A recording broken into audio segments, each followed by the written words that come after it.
like that. Hi everyone, you're live on Use It or Lose It. It's Monday night at 9:30, and of course we're talking Rugby World Cup. Can you believe it? Just a few days to go now until we're into all of the action. Friday, it's Japan against Russia getting things going. Well, on tonight's show, we're going to be focusing on Pools C and D. Last week, we did a look at Pools A and B, and I will put the link up at the end of the show that you can go and see that one if you haven't seen it yet. And also, just if time permits, touch on the Sharks. They've made quite a few purchases. Not everyone in favour of it. Some people saying they should rather be homegrown their talent, so we'll have a look at that as well.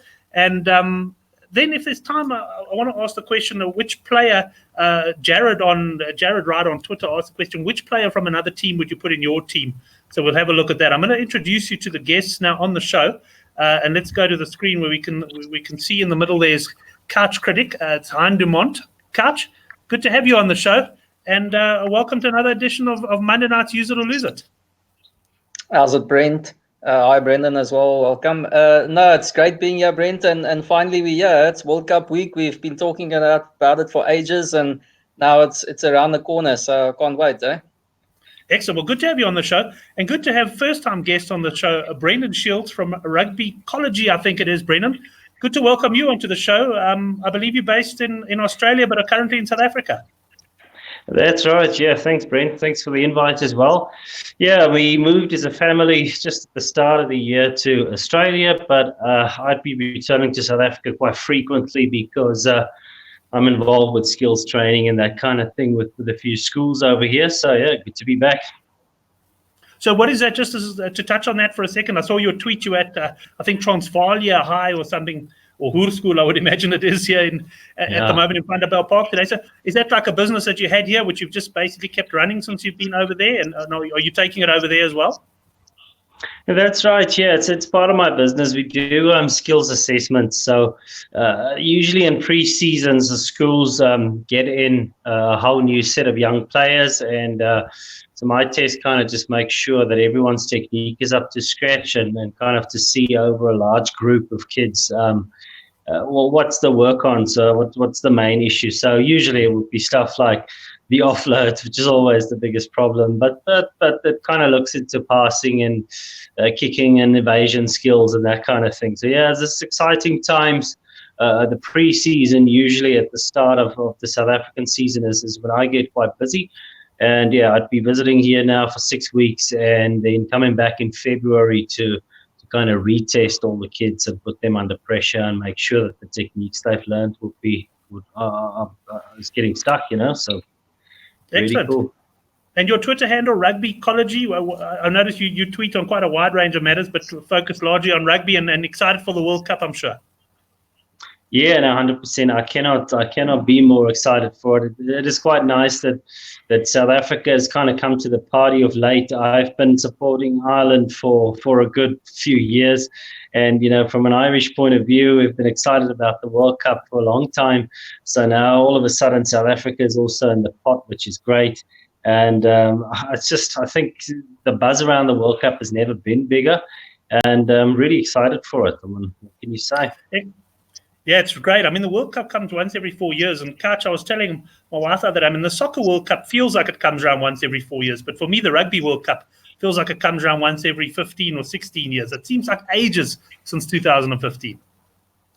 No, definitely, Brent. It's about time. And, as with the different World Cups, it's always great because you see nation versus nation, that you don't see every year, especially with us having our kind of tournaments. It's not often you see those smaller teams getting a chance and seeing what they've got to offer as well. So it's just it's a big melting pot of all of it. So we can't wait, even the smaller teams and seeing what they can do and what they're going to bring. And I've seen a few articles out of some of the, lesser known players to watch, and those Fijians and that kind of thing. And the fly off of USA. And those are going to be the guys, those little success stories. And that's what Rugby World Cup's also about, not just obviously, New Zealand going to make it to the final and that kind of thing. Yeah, there's a lot of side shows to talk about, and I'll chat a little bit towards the end. I've made a couple of notes to chat about some of the tier two nations as well. But Kach, let's start with you and get straight into the into the actual main topics of tonight's show, and that's the Group C and D. And I brought the teams up there on the screen. I mean, Pool C is really, it's from the moment it came out, it looks sort of like a pool of death. It's really the one where you're going to say there's going to be a very unlucky team here who would have expected to be good enough for the top 8 that's not going to make it. We've got England, France, Argentina, USA, or Tonga. England obviously firm favourites for this group, with France and Argentina expected to battle it out for the other place. How do you see this one going? Yeah, it seems in every World Cup there's always a group of death, and I suppose this one's got that title. You know, we've talked about it last week. We said the Boks in New Zealand is probably the toughest single game in the competition or in the group phase, but it's still just those two that are strong. With this one, we're actually going to lose one of the better teams because they 3 in there. So it is going to be interesting. And obviously, we probably 12 months ago had quite a lot of big hopes for Argentina and thinking that they've turn things around, but somehow, you know, the Jaguares form just hasn't quite materialized into international. So on that one, but even on the show or on the betting show, I think last week, and I've seen some in the media and the different sites and things, it's still very divided on, especially that France-Argentina game. So that's going to be a cracker. You know, that's going to be probably, I'd say, a pool decider in terms of who's going through as well. But I don't see England not making it. You know, to me they're a bit cut above the other two there, but it's going to be hammer and tongs between Argentina and France in that game. But you know, looking at it now, I think France edge it. I think they've got a better pack of forwards, and that's been the disappointing thing about Argentina of late. And you just look at that team. Gerardo is good. You know, Varmaina at lock. That Dupont, by the way, that's another youngster or a new guy on the scene, really, that people are going to watch in this World Cup. He makes line breaks for fun. And then Fofana and those guys, Fico in the center, you know, it's just X factor all across the park for France. So they've got that mongrel up front and then some silky skills. And I think that combination is going to see them stand them in good stead. And I actually think they've got a decent shot of upping it into the semi-finals even. Excellent. Yeah, it's going to be a very interesting group because I'm trying to get my head around this. Obviously, from an England point of view, if they're going to go all the way, which I must say I'm very firmly in the England camp, I think they can go all the way. It's going to be a question of, perhaps measuring themselves over the course of the group. They've got their 2 toughest games towards the end. But at the same time, and let me come to you now, Brendan, at the same time, we could have a situation where the Argentina and France perhaps almost sacrifice the England game with a view to really going full out at each other. What are your thoughts around this group? Yeah, I mean, the coaches would never admit to that kind of thing, but I've been wondering about it myself, you know, that the big Latin battle is going to be the one to look out for, and that they're both sacrificing the England game. But just to touch on what Couch said about the Jaguares form not really translating into the rugby championship form for Argentina. Now, I'm quite involved in statistical analysis of teams, and you guys will see through the World Cup, we're going to work with the Rugby United accounts to use kind of a new few formulas and stuff to kind of really get behind how teams play and how that then translates to converting opportunities into points. So we've been looking at the Jaguares and just the amount of line breaks they would make, and the little opportunity they needed during the Super Rugby to create opportunities and then converting those opportunities to points. The Argentinians don't play that way at all, and I mean you have to question why they fly in number 10 when so much of their play happens off their number 10, and then suddenly for international rugby they bring in a new guy who just doesn't seem to gel as well with the systems. But look, they have had now 2 or 3 weeks together, and maybe there was always kind of the plan to get the new 10 or the 2 new 10s up to scratch with how the Jaguares play, and then to kind of bring that game plan into things. And if they do get that right, then, best of luck to England and France, because we've seen ourselves, they are extremely efficient. They just create so much. They create so much trouble for defenses. And yes, we haven't seen that from Argentina so far, but you never know. They might have left that late. England, what can we say? I think, the way Jake White learned of Clive Woodward, the template of how to win World Cups. Eddie Jones was then brought along the Jake White campaign. So there's just so much intellectual property, as well as Eddie Jones's knowledge of the conditions in Japan.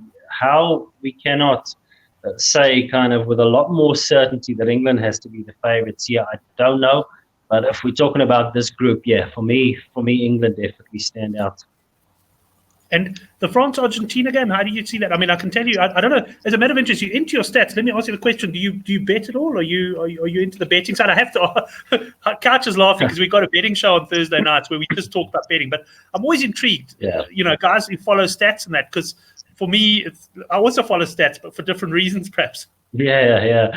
Look, it's so funny. I have a good friend in Ireland, and he's always, from the day I started with these notation analysis programs, he's always tried to edge me into building something that you can bet better with.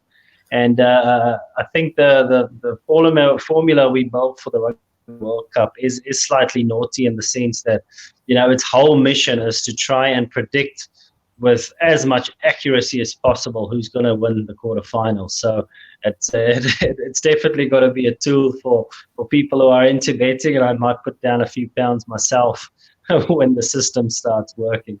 But yeah, I cannot look. France had a really good game against Scotland first off. Then the second time they just went to sleep again. They're such an unpredictable team. Yet they have World Cup pedigree. They do seem to kind of stand up during the World Cup, except if it's hosted in their own country. But you just can't tell. But I'd say if Argentina click and they do bring a bit of the Aguares flair to that game, I'd actually back Argentina to beat France. Yeah, it's going to be interesting. I know, just talking from a betting perspective, a lot of the guys 3 months ago were climbing onto Argentina.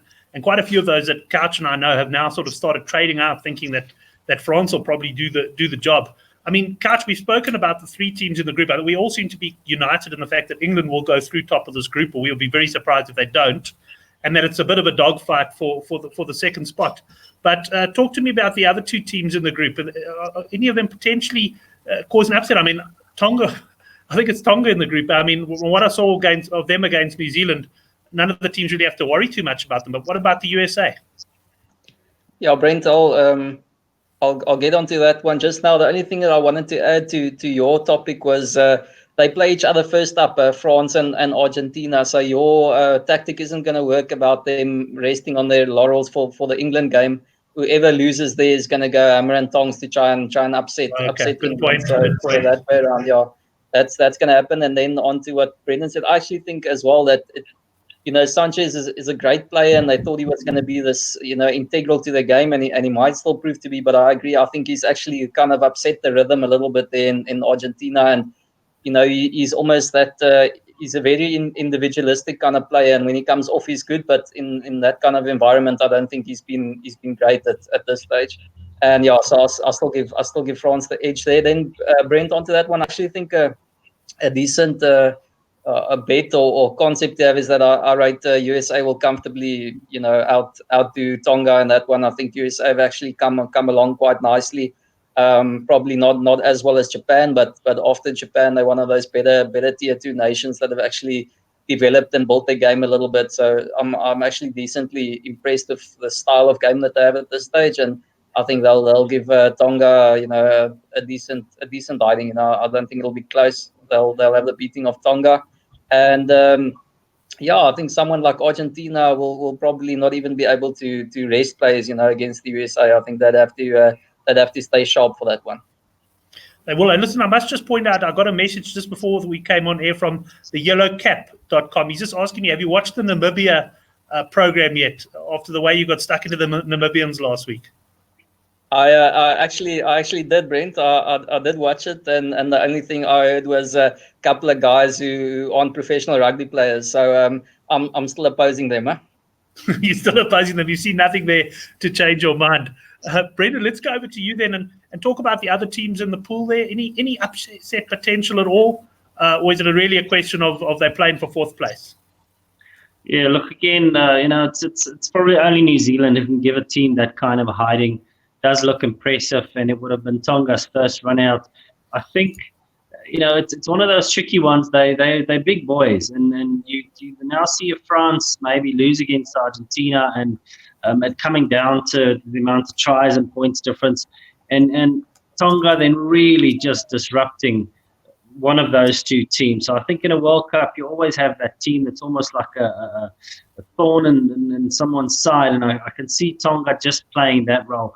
The USA, by contrast, have a fairly well-balanced team and a well-coached team. And then McGinty at 10, who's probably one of the most accurate at this stage with kicking conversions. So kicking conversions during a World Cup become absolutely vital. So I can expect through Gary Gold, the US to actually play quite a pragmatic style of rugby, which we know works in World Cups. So again, you wouldn't back any of them to beat Argentina or France, but if a few injuries occur during the battle when the two Latin teams play each other, and then they have to go up against the States, you can expect one of those real nail-biting shows again, where France would take up until the 79th minute to clinch it against the USA. So a very interesting group from that point of view. I think it's probably the only group where there's not a game that I think I can just miss because it's going to be boring and of no consequence. So I really look forward to this one.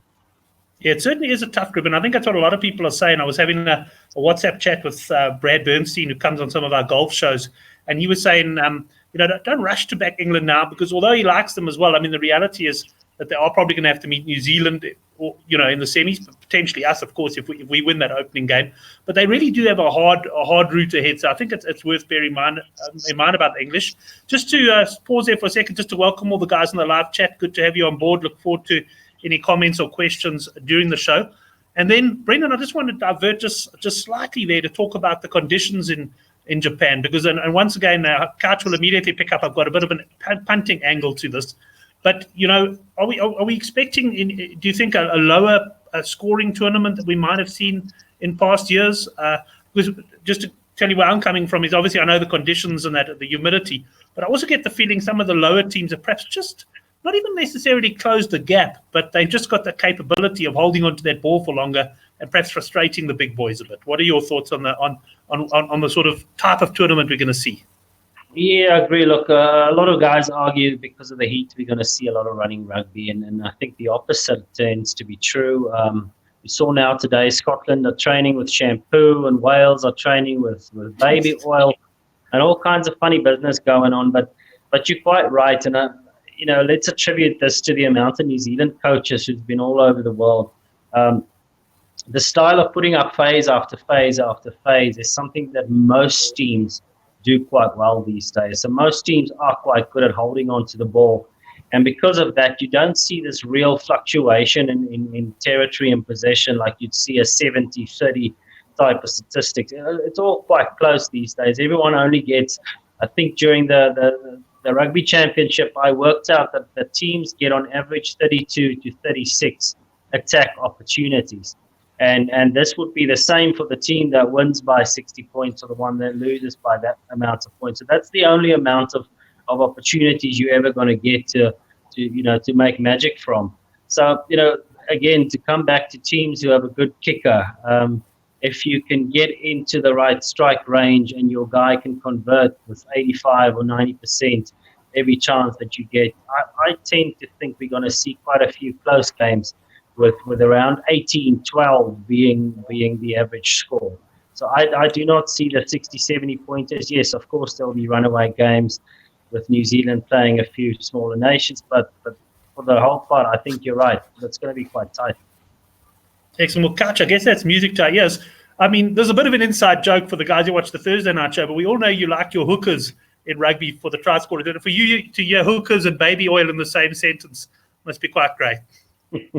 Sorry, I couldn't resist putting that in for nice. I was just going to say the only thing I know is that you're just running to your bookie after that comments from Brendan to double up on your unders points there already. That was music to your ears.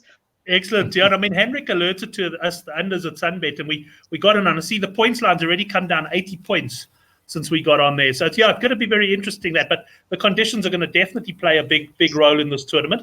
Couch, any more comments on this group before we move on to Group D? Yeah, Brent, the only thing is, I think I touched on it on Thursday on the betting show as well. The big issue, and I heard, I don't know, somewhere again, I keep reading like everything the last 2 weeks, so I don't even remember where it is anymore, is that it's really a tough string of games for England, and they've said no one has been able to win it that way, where you play the two easy games first and then the hard games. And for them to win this World Cup, they're going to have to do it the tough way, beating Argentina, France, and then your three quarterfinalists, which of course are going to be tough. Probably Australia, New Zealand, South Africa, maybe even in the final. So it's there's no two ways about it. If you're going to be backing or going to be putting your colours to the mast and saying it's England, they're definitely gonna have to earn it. And yeah, I mean, he's a good coach and he's got the experience and he's got the local knowledge. But definitely Eddie Jones he'll have to be at the top of his game. Excellent. Brendan, anything else from your side on this group? I think just injuries. That's going to be the crucial thing. The France Argentina game. Both of them will still be in it, even if they lose that game. Obviously, then it's do or die against England. But it's almost like we can look at all the squads of 31. As soon as you lose a player, can you grade that player as a starter, or would it have been a second choice? And in a France-Argentina game, they're both going to play their starting player. So anyone who then gets injured there, you can start scratching off the other one who loses the most players. So it's really just a battle. It's almost a battle it's like a war field, and whomever is left with the most men standing are likely to get out of the group. Yeah, and I'm picking up, on Twitter at the moment, so many injury rumours going around, especially New Zealand rugby, funny enough. Sonny Bill Williams is injured, this one's injured, and guys are really, it's a nervous stage. I think, I can't remember who said it, but someone said on Twitter, this is actually the worst week. He doesn't enjoy it because it's like this build-up, and it's like everyone's, rumour of this, how are conditions going to be, and just can't wait now. We're getting to that point, I guess, where we just can't wait for the action to begin. But certainly this Pool C is going to be an absolute belter, and it's the one thing that stopped me lumping a really big play on England is the fact that they do have a hard route. I'm not necessarily seeing them not making it, but to your point exactly, Brendan, things like injuries and that, if you play in, that's one thing South Africa and New Zealand can do. They can play against each other, throw the kitchen sink at each other, and let's face it, the rest of the games in that pool, obviously they want to keep their guys match fit and turning over, but they could virtually play their B teams and sort of come through. And I don't think, to the point you made, that any of the sides in Pool C are going to have that luxury. Let's move on to Pool D, though. Brendan, I'll stay with you here. We've got Australia, Wales, Georgia, Fiji, and Uruguay. Now, I'll put that in the order, I think, of seeding. Now, interestingly enough, the betting doesn't quite mirror that. We've actually got Wales as slight favourites in this group over Australia, but essentially seen as a two-horse race. So my first question is, how do you see this group going? And is it a two-horse race, or can someone else put their hand up here? Yeah, look, again, Fiji, big men, they're going to play that role that Tonga would in Group C, but just I think they'd be better at it. And that's to make life really, really hard for Wales and Australia when it comes down to having injured players or even injuring players. No one comes out of a Fiji match easily. It's a draining match. You have to defend really hard. It's odd for me sometimes that you can still post a fairly good win. Like I can see Australia still beating Fiji by 20 points, but not through just flinging a ball around. You have to work extremely hard to just keep them out. It's big men that you're tackling, and it's men who run a pace. So it takes an awful lot out of the players. But yeah, I cannot see Australia or Wales struggling. Just as a point of interest, over the last, I'd say 6 or 7 years, the Australia-Wales derby has actually been by far the most competitive. I don't have the figures for the last game, but I remember at some stage they played each other something like 9 times, with the average points difference being 3 points. And strangely enough, for a very long period of time, Australia would be winning those games by 2.5 to 3 points. And then suddenly, I think it was only last year or the year before, that Wales finally cracked that nut. But it's going to be a fascinating contest between those two countries because they've been at it kind of in the background. They never get the type of media around this duel. But between the two countries, they know each other very well and they know what's coming. It's going to be one heck of a game. Yeah, it's true, that Wales-Australia game. I've seen, for some reason, and I haven't checked the stats either, most of the games I can picture have been at the Millennium Stadium. Australia always seem to play them on the year-end tour. And we really have had some close games over the year. But Couch, this are you seeing this as a two-horse race? Fiji, I see I think they play Australia in the opening game, and I'm trying to think back to past World Cups. They're one of those sides that just always seem to have at least one game where they scare the hell out of someone, eh? Yeah, I'm actually pretty sure that both Georgia and Fiji, won't be really overlooked by those teams. They're still going to have to pitch up for duty, and I don't think you'll see too many shifts of big team overalls for those two games. You don't want to slip up or take your eye off the ball. And as you guys say, Fiji, they've definitely got that open, expansive game where you make a mistake and they punish you, and you get behind the 8 ball against them and you're in trouble, because as soon as you try and speed up the game, they almost make more mistakes and they capitalize on it. So you need to actually do the opposite. They really tie things up, and Wales probably just need to play their normal Six Nations style of game, slow it down, kick into the corners, and outmuscle them in the set phases and have a job done at the break. That's the kind of way that you need to approach that game. But as Brendan said, it's not really a fun game. Obviously, Samoa is probably the worst of the lot, but you don't really want to play those South Islanders there or Pacific Islanders. It's tough, and as I said, on their day they can really give you a scare. A couple of tries, they're probably the team with the most X factor and can score from anywhere. I mean, Nakarawa, number 5, ball in hand, he's immense. He's a beast. Runs with the ball in one hand. Looks like he's playing for the Harlem Globetrotters. So it's amazing watching some of those guys play, and some of those outside backs. The outside center, Radraja, I think he's amazing. So it's going to be good fun watching them. So I'm looking forward to that. But I don't see them ultimately chipping one of those two over. And I do say, to me, it's Wales. It's one of those super brew deciders early. It's Wales, and even though that's in the middle of the pool games, 29th, I think.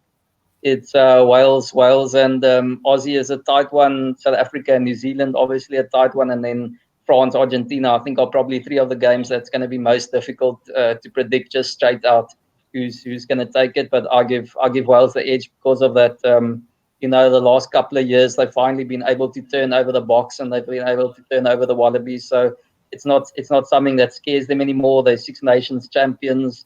They've been world number 1. Let's not even talk about the ranking thing, but I mean, they've deservedly been in place to the top of the world rankings. So they're top side. Gatlin knows exactly the kind of style he wants to play. Alwyn Jones, what a leader. You can see him lifting the Webb Ellis, because I mean, he's the same Martin Johnson, John Smith kind of guy. The whole team is going to follow him.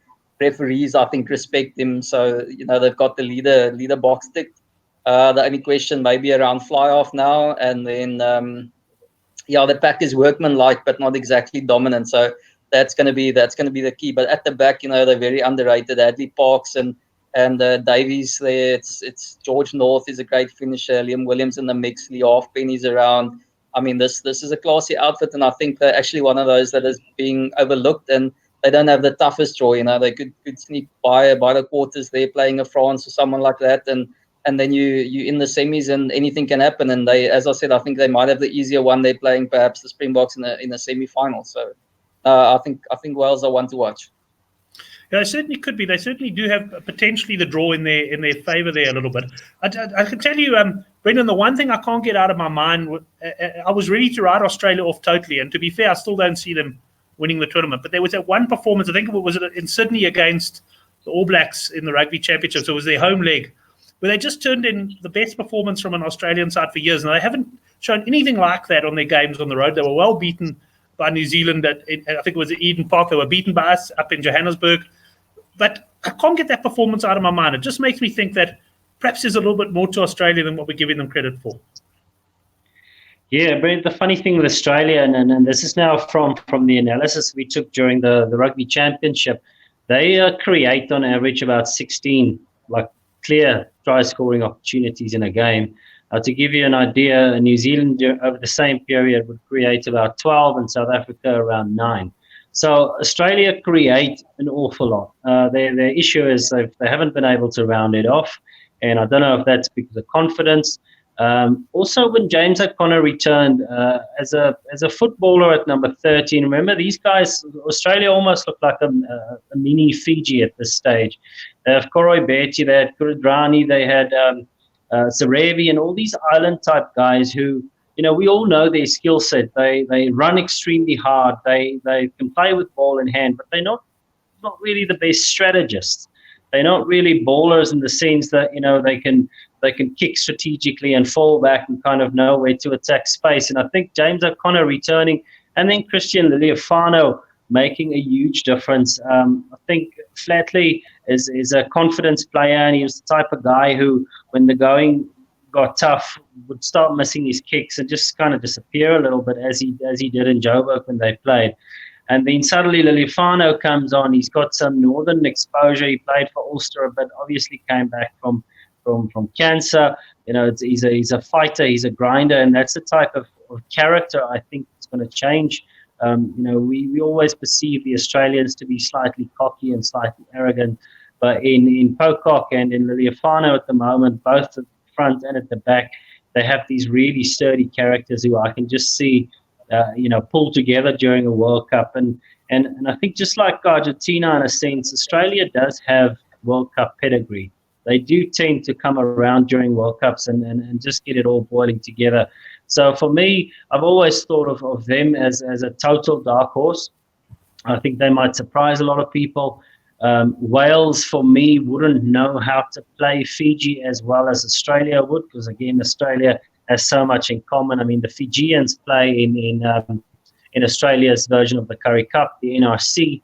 So they know that style of play. They know the type of play. They know that Australia also doesn't have a good set piece like Fiji would have, whereas Georgia has a very good set piece and might offer a challenge to Australia in a way that I think Wales would not struggle with. But you guys see what I mean here? So it's going to be really interesting to see between Wales dealing with Georgia and Wales dealing with Fiji, and then conversely how Australia deals with both of them. But again, I think Australia has enough X-factor players. They have enough of everything to kind of sneak through a back door during this World Cup. And I think it's to their benefit that no one's really giving them a chance. They're really allowed to be a dark horse and kind of go about their merry way without anyone paying attention. So that's kind of a dangerous thing. Wales, on the contrary, would not be used to going into a World Cup as a kind of a favorite and having everyone saying great things about them. I mean, let's face it, any other World Cup, Wales would always be an underdog and no one really cares that much about them. So it's going to be interesting to see how the players deal with a very different media and a very different expectation this time. Coach, just going back to this group then, anything else from your side there? I like the comments there from Brendan about the different styles of play, because certain teams do play into your hands, if you want to call it, and other teams you just find, I mean, you're in all sports, tennis or whatever, you've always got your bogeyman there who you struggle to beat just because of the way they play. And I think that's something that we're going to have to take into account in this World Cup as well. No, agreed, and I think Brendan is spot on there with the Fiji example. It's definitely the case that Australia will be more used to it. It's nothing new. They played touch rugby in practice against a Karevi, every day, Kurandrani and those kind of guys who's going to play exactly the same style of play that Fiji are. Wales don't see it as often, but as I said, I think just Wales have made that shift. They're a top rugby nation. You can't argue with that. There's I don't think the same team that we've seen previously. They know how to get the job done. So probably Australia beat Fiji by more, maybe even beat Georgia by more because they're a little bit more flashy. But Wales to me know how to get the job done. I know it's World Cup. I'm not saying they're going to get the job done in the semi-final, but I think Gatlin's got this team well drilled. He knows exactly. To me, it's one of the better coached teams and the more settled units around the world. I mean, they're more settled than even a New Zealand team at present who's still finding combinations. These guys know each other. They know what they want to do. They've got the British and Irish Lions captain in their ranks. So it's a big game, though. I think the Aussie-Wales game is going to be a big decider because it makes the route a little bit easier. I think you don't want to go play England in the quarters. So it's going to be it's all going to be on for that game. So that's going to be the crucial one. But as I said, if you're playing against me in Super Blue, then you better be taking the Aussies because I'm going to be on Wales. Excellent. Maybe we'll have a head-to-head bet on the Super Brew there, Kutch. Kutch, I'm going to ask you this question first because I didn't give Brendan any advance warning, so you can perhaps give it a little bit of thought. But Jared Wright, who we have on a guest here on the show, sometimes he tweeted early in the week, which player from another team would you bring into your side? So obviously your side being the Springboks. Let's talk about it. I don't know who your money will be on by the end of the tournament, but who would you bring in from another side? Have you given that some thought? Brent, to me, it's not a case of looking at, it's hypothetical in any case, but looking at like the best player in the world and bringing them in. To me, it's looking at where you think you've got a chink in your armor and where you'd like to improve it. So, for me, New Zealand would take Pieter Steff du Toit in a heartbeat. That's the big open side, blind side flanker carrying the ball, making the hits. They'd love a Pieter Steff du Toit at this stage. That's their key. For me, the box. I wouldn't take anyone in the forwards. We've got the forwards covered up. I think we probably got the best back in the competition. Dwayne and those guys operating at their best. So it's got to be at the back. And there, I think actually one of the guys that we've talked about now is I'd have a Samu Karevi, I think, inside centre. He can still play the bash-up game that Damien de Allende offers you, but to me, he's got a better offloading game. So I like Karevi. That's probably, but I just think he's one of the best rugby players at the moment. And then the alternative would be someone like Ben Smith. I think the box could do with a really steady 15. Willie obviously is important to us in terms of a creator and playmaker, but we've got Colby on the pitch, so I'd rather like a guy that's a little bit more steady and a little bit more dependable. So my second option or alternative would be Ben Smith. Right. Brendan, sorry, man, I didn't give you much warning on this one, but I don't know if you got any thoughts. I know you mentioned you support Ireland as well. You can always comment on behalf of them as well. Yeah, I mean, look, we're not discussing Ireland as a group at the moment, but when Couch says about Wales being a really settled team at this stage, exactly the same for the Irish. So if you look at their 2 and 5, maybe not their 8 combination at this stage because they've had a little bit of a mix and match over the past few games. But then, obviously 9 and 10, if Murray and Sexton are the type of players who make World Cups. So if your 9 and 10 are the best in the world and they're both on form and they both stay fit during the World Cup, you're going to have to back Ireland. But, if I kind of have to speak from an Australian point of view at this stage, if you could give Australia a Tadhg Furlong or a Pieter Steff du Toit at this stage, they'd become an extremely difficult prospect because, their pack is not entirely weak. They are extremely mobile, and you have Hooper and you have Pocock doing really well, but, they're always going to need a bit of grunt. In Australia, they've been lacking that for many years now. So, yeah, I can just imagine a Tadhg Furlong and a Pieter Steff or even a James Ryan walking over into Australia and suddenly making them an incredibly strong team. But as for the Irish,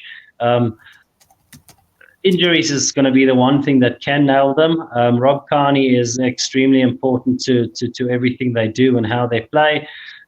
Second in line would be Jordan Lama, who is probably one of the most exciting players coming into the World Cup. A lot of people might not know him because he's been on the periphery, but he's every bit as exciting as a Colby would be. In fact, the Toulouse-Leinster game was fascinating, just seeing those two superstars go up against each other, and both of them scored in that game. But he's just not the same type of fullback as Kearney is, and if they lose Kearney, they'd be in trouble. So a really good fullback, I'd even swap over a Bowden Barrett as a 15 into the Irish team, and you can see some magic happen. But of course, we're going to miss. A World Cup without Damien McKenzie is kind of sad, isn't it? If you think about that he's injured, then we won't be talking about him. So I guess a great many teams would have loved to have old Damien McKenzie over if they could. It certainly would have. Guys, I want to touch on the Sharks net a bit, but let's just end off on the World Cup chat. And Brendan, let me go to you now. First time we're talking to you on the show, so we don't really get a feel. We haven't really got a feel yet covering all the groups. Who you actually think is going to win the tournament? And I'll ask you to go one step further. Who they're going to beat in the final? Well, look, I'm going to leave all of this to the algorithm and to see if I can make the faultless betting machine for rugby union this World Cup. So, it's very hard to speak beforehand, but the one thing I will say is I really think this is going to be the year of the North. And I say that because Super Rugby has deteriorated incredibly over the last 4 years to the point where, they hardly tackle anymore. They don't really go for post when it's on offer. It's become a little bit of a clown show. And I don't think that prepares teams really well for a World Cup type play. The Rugby Championship just saw an extension of that. I think the the All Blacks South Africa game we measured, I hardly recognized either us or New Zealand in how we played that game. It was very experimental. So it's almost to me as if rugby in the South hasn't started. The Super Rugby couldn't be called something that's going to prep you for a World Cup. So my prediction would be it's going to be the year of the North. You're looking at two North. Now, just quickly, before I move away from you, because I do want to touch on this algorithm of yours. When do you see this algorithm spitting out the likely finalists? Is it something that goes along, or do you think come Friday you're going to have something for us there? No, look, I'm going to leave it until the quarterfinals because obviously all the teams have to play one or two strong opponents, and all of the teams have to play one or two weaker opponents. So the kind of the way the games are divvied about, yes, in that sense, South Africa and New Zealand have a really easy group because they have like monkey games coming up where they can really pick a B side and not even worry about it. Mind you, we did so in 2007. I think we played Tonga with a B team and nearly lost it, and had to send up the cavalry in the last few minutes just to pull it through for us. But I just can't see it happening this year. But just before the quarterfinals, if you have all the data from all the teams at that stage, I'd be hoping to predict with relative certainty who's going to win the quarterfinals, and then from there on, obviously, it would make it easier with the semifinals. So we'll see. It's going to be interesting. Excellent. Well, we'll keep an eye on your Twitter feed, and hopefully, if your schedule permits, we'll have you on the show again, because we're planning to actually have quite a few shows over the World Cup, to the point, Kutch, we're even talking about doing a show every day, sort of reviewing the day's game and then having a look. So obviously we want to also try to get as many guests as we can so we don't burden anyone with that. Brendan, can I just tell you, I think Brent is going to ask you onto every Thursday show from now on, because you've just told him that under points is great, which he's already got a punt on, and a Northern Hemisphere team's going to win it, which he's also got money on. So Brent Graham is sitting there licking his chops at the moment. Let me tell you one thing. I've only spoken to Brendan for the first time tonight, but this guy knows his rugby. I picked it up immediately. No doubt about it. We great minds think alike. Because you actually, I've been going on for a few weeks now, but I think this is going to be a low-scoring tournament, and definitely the North are going to come. But Kutch, let's get your predictions then. Give me a winner and a finalist. Now, Brent, it's pretty stock standard for me. I've got some money down on England. So Stephen Sheridan there. It's not that I'm pro the box or anything. I've got the shirts on. I kind of called them as no chances or no hopers 12 months ago, and they are growing on me. But I think, as you rightly said, it's going to be a tough shootout, and probably almost the reason you would prefer to finish first in the group and not have to play Ireland in the quarters between the box. That's going to be a pretty tough one. But I mean, if the box win that, I see semi-finalists, Wales playing the Springboks and England playing New Zealand, and from there anything can happen. So my call was for England Springbok final, and England winning it. But I was just a bit concerned now with that longer run England have. So it could quite easily be a England Ireland. But no, I'm still on England at this stage. Well, I'm interested, Stephen, if you're listening still, let us know what your predicted finalists are. I think you're going to quite like what I'm going to say.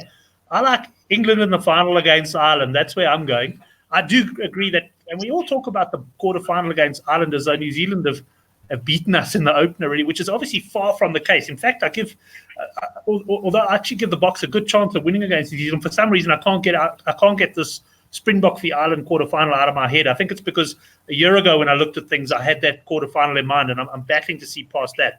But I'm going for England against Ireland to meet in the final, all Northern Hemisphere final. And if that happens, yes, well, I'll be drinking champagne on the show that night, I can tell you, because it will be enough. I've done pretty well there. So that's it as far as the World Cup finalists go. But guys, we've had a good nice long chat. I don't want to spend too much time on the next topic. And I guess a bit naughty of me. I did see a tweet of yours, Brendan, about the Sharks. The Sharks have been making a lot of purchases. In fact, I haven't been tracking them, but every time I turn on Twitter, the Sharks have bought another player from the Free State or whatever. And you kind of made a comment that the Sharks are the new Bulls. And let me tell you before you answer that, the man sitting in the middle of our screens is a big Sharks fan, and he gets highly offended when anyone has a go at the Sharks. So what are your thoughts on this buying spree? Is it a concern that they're not home growing the talent, or they're doing the right thing? They're buying their way to potential success. We've seen it work in football all the time. Look, there's two things that influenced, my feeling on this. You have in Glenwood and even Durban High School, two schools who've over the past 10 years have really come in leaps and bounds, and they have excellent rugby programs down there. And then add to that the Peter Maritzburg scene. I'd be doing a little bit of work at Maritzburg College this year as well. Uh, there's an intense movement towards rugby in what has previously been maybe a more private school, English crickety type of vibe. Rugby just seems to be the game down there, and you want to see that being rewarded with the Sharks really investing in local talent. And I think if you look at the Leinster template again in Ireland, so many that their hashtag is even from the ground up. They really believe in working with local talent. Now, the Leinster area basically has about 8 big private schools that supply a lot of the players to Leinster. But then over the last 10, 15 years, they've dug deep and they've gone into their clubs and they made sure that if they're lacking 4 quality players in their clubs, they're going to go in their schools, they're going to go to their clubs, and those players like a Tyke Furlong and a Sean O'Brien and the like would be there and be able to step in and just make Leinster so much stronger. But the real benefit of that is if you walk around Dublin on a Saturday morning, you only see Leinster jerseys and Leinster shirts. So every kid dreams of playing for Leinster, and they would rather stay in the Dublin area and play for their clubs than worry about not getting into the academy. I mean, in fact, Joey Carberry is one such player. He played for Clontarf in a club final 2 weeks before having to kick a winning goal against New Zealand and Chicago. So their club system is getting stronger and stronger and stronger because no one leaves Leinster to go and seek a professional contract elsewhere. Now, yes, obviously in South Africa you have the problem of the rand not being strong, and a lot of the guys are going to leave the country. But surely you should be able to keep the guys who want to stay or who have no other option but to stay in your province and start to grow that tribal pride and that kind of thing that we all grew up with the Curry Cup. Someone did remark that, of course, the Western Province creates too much talent and they're not going to be able to hold on to all of that. The Sharks would be the contrary to that. In fact, if they can make 10 or 12 world-class players in a year, that's probably a lot, and they'd have to buy in some. But buying in 6 or 7 players from the outside who have no affiliation to the culture of KwaZulu-Natal, who have no badge whatsoever, I can always just see in that 79th minute, if it's a crunch game against the Lions, those guys just do not dig as deep as a Leinster kid would, who's been dreaming of playing for the Blue all his life. It is a professional era, but I do think in specifically in rugby union, that tribalism still counts for something, and I think the Sharks are getting it wrong. Kutch, I'm going to let you respond to that as a Shark supporter. I mean, obviously you're probably quite excited by these purchases, but do you think that Brendan makes a good point there? Brent, I could squash the whole argument from the start and just say I don't think Lakers jerseys sell by people wanting to know how many come from LA, or Man United jerseys wanting to see how many comes out of the Manchester Academy there. So, it could become absolutely irrelevant. And I'm actually a big, a big believer in the fact that rugby in particular, and especially in South Africa, is like we're a decade behind in terms of commercialism and really making it a business the way it's going to end up. So, but I'm not even going to go onto that at this stage. I come from KZN, went to school there, so I just, that's kind of where what I know the most about. So that's the only reason I talk on the topic. And I mean, I think in 2008 is the only year the Sharks ever won the under-19 trophy. So clearly, something just doesn't work there, whether the schools don't find enough talent or whether they just don't stay or whatever the issue is there. To me, the Sharks are always going to struggle not having a Premier Varsity Cup team that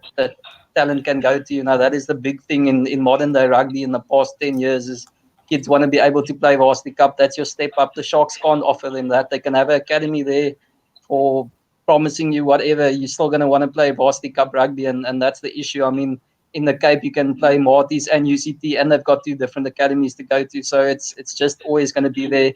I've went to school or know how many guys from Maritzburg and Hilton and those guys who just go straight to Stellenbosch and go study there. It's just it's a very difficult concept for the Sharks to try and change that around. And the whole era and where it came from was exactly that. They didn't have the schools that time. I completely agree. Glenwood has pumped a heck of a lot of money into their program. DHS is solid. But before that, they didn't have it. And the Sharks, I think, bought into the concept of commercialism before anyone else. They capitalized on that. They got some good funding, and that's kind of where the culture started. And geez, don't get me wrong, we've, you know, with that money, they've made some purchases that were shocking, and that's unfortunately probably going to be part and parcel of the issue. And in the current crop, maybe 2 or 3 of them isn't a good buy in any case this time around as well. But if you look at what Sale Sharks did there, and whoever else, you're looking at the 4 loose forwards of the Sharks all gone in 1 year. Philip van der Walt, the 2 du Preez twins, and from Yearland, that's 4 guys who started some Super Rugby games there. All of a sudden, you lose them. The Lions have showed that the Bulls, even this season, you can't just replace those guys through development structures. It's physically impossible, and you're always going to have a lag. So you can either have a 2-3 year lag and accept that, or you can try and fill it up and do a stopgap situation and get some guys. Now, whether Henku Venter and Noche and James Venter is the right move. By the way, James Venter went to school at Glenwood, so we're just getting him back. Whether that's the right move or not, that's perhaps up for argument. And I think picking 2 number 8s in Henku traditionally and Noche is a bit of a concern, because we do have some great youngsters coming through. By the way, 12 out of 28 guys in the SA under 20 squad this year were Sharks. So, I mean, come on, we're going the right route there. And now it's just a case of getting some of these guys we bought. Oxenchae, there's not really a young prop that's really sticking his hand up. Beast is getting to the end of it. It's a beautiful time to get Ox into the system. We've bought Tambarai, a tight head prop. Again, Kuni has just been signed away. So you're just filling it up there. And he's a youngster, so he could stay in the system quite some time. We haven't bought a hooker yet. We've still got one to come tomorrow, but I think it's Werner Kok. So we've got Fez Mbata, who was part of the under-20 team there. Impangeni lads are just around the corner from me. Glad he's going to get involved. So I think the Sharks are getting there. As I said, Pepsi, JJ van der Mesh has had a taste this season. The guys are Noamba, he's brilliant. Again, we didn't buy extra scrum off, so hopefully he's going to get a decent taste. So I think it's been very true about the Sharks, and they have buggered it up often. But as I said, often a big case of it, there's not much they can do without having a varsity there, and they try and do as well as they can. And I think they've created a decent system this time around, and they've kept a lot of guys. And Sean Everett was involved previously, so hopefully he was quite a big part there. And then Michael Horak, who I think is also doing a great job in the structure. So yes, we've bought a few guys, but as I said, I think they've bought them in decent Chait as the extra backup fly off, not a bad buy. So and then you've got Russie's contracting model, which is going to come in now. So I think it has been some prudent purchases. 1 or 2 obviously won't probably work out, but I don't think it's all doom and gloom in Sharks country. Excellent. Well, Brendan, who do you support as a matter of interest in Super Rugby now that you are there in Australia? Look, grew up a huge Cheetah fan, but strangely enough, you had Bismarck and Yanni du Plessis, who were the only professional players who bothered to ever come back to their hometown and kind of plow back into schools, and very quickly the support in that town, which all used to be Cheetahs, suddenly became Shark supporters.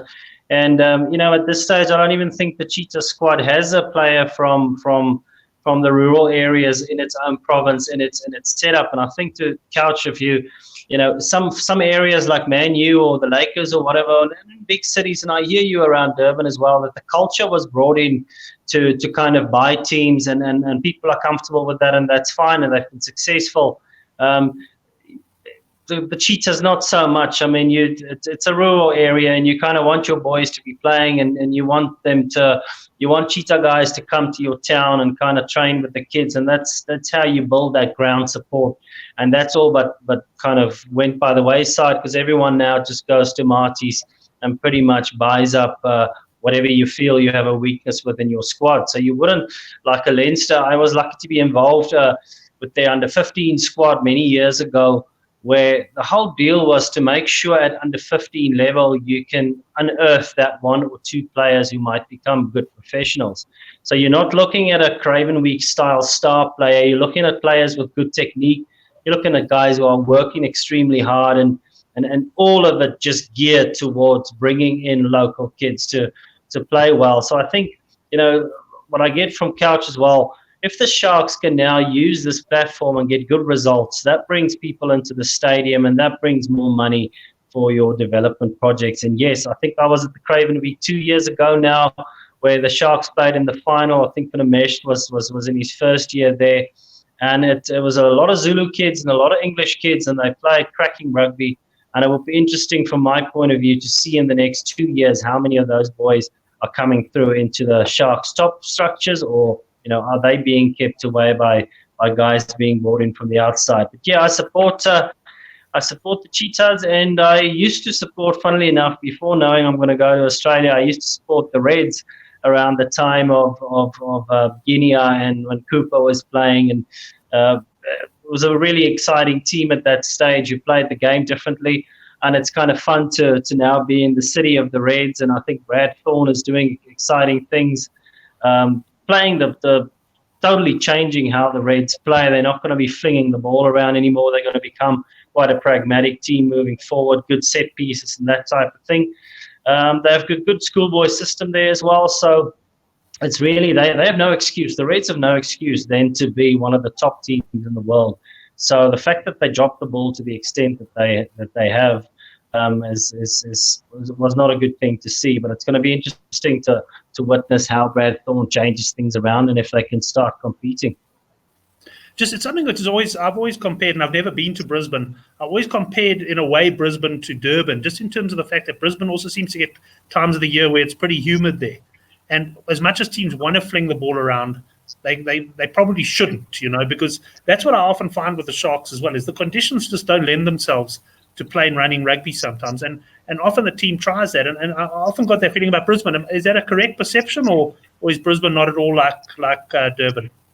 No, definitely. Look, just the December just before we flew over, I spent a good 2.5 weeks in Durban in the Umhlanga area, and then transferred from there over to Brisbane. And it's very similar. I'd say Brisbane is a little bit more humid because it's closer to the tropics.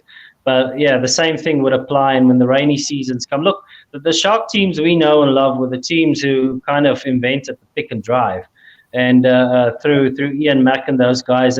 And then in that type of weather, you can see how that makes sense, that you play a very direct style of rugby and you move up the field at a rate of knots. Funnily enough, that's how the Aguares play, as they play old Sharks rugby. It's going to be really interesting to see if the Sharks, seeing as Eduard Kutsia, I think, is, he talks the right talk about going back to the old values of the Sharks, and it's going to be interesting for me to see if that translates into the game plan that we've come to know from the Sharks. I don't know, Couch, if you've heard a little bit more about how they want to play, or what's going to be the mission. Just the interesting one is probably the signing that you're not seeing on Instagram is Brent Jansen van Rensburg. So I'm hoping that he's gonna bring something, and maybe not unfortunately, but I'm sure he prefers like a little bit of a running approach, and I'm sure Everett does as well. But hopefully they temper that. And as you said, I mean, Eduard Kutsia is an old hand, and it's probably a good thing having a prop there at the head of things. He's not going to let them go crazy. So I think that might be a good thing. And then the interesting thing I wanted to say that you, Brendan, actually said was I had Leinster and Saracens as my examples, and I love the fact or how Saracens do it. I mean, everyone knows them as Will Skelton and Skalk Brits and Skalk Burger now and Michael Rhodes and those kind of guys. So, they've got no internationals, don't make a mistake about it, and they get some of the best guys from Wasp's academy system. But they've also got their own guys. And Brad Barrett, of course, and those guys become legends there. So, I mean, it's not like you absolutely have to home grow them to make them cult heroes kind of system. But then you see their players, and there are quite a number of their guys that did come through. Farrell, I think, and those kind of guys who did come through the system.